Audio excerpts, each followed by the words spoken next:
This video is going to show you how to get your share key from the very beginning, starting with creating your Showit account or signing up if you haven't already. So you'll go to showit.com and you're going to click on this very top right hand corner here, click on create your site.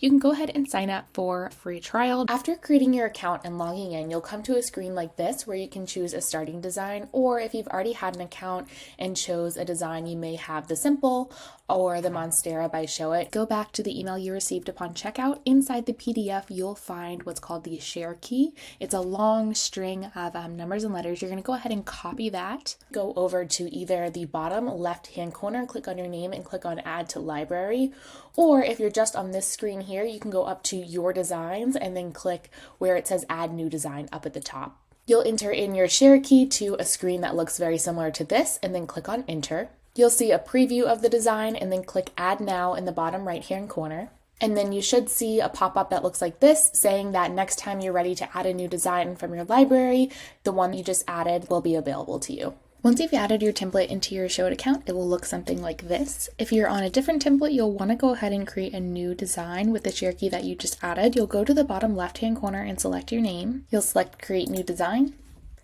This is the Showit Design Library, but if you click over to Your Designs, you'll find the template that you just added and you'll be able to select it.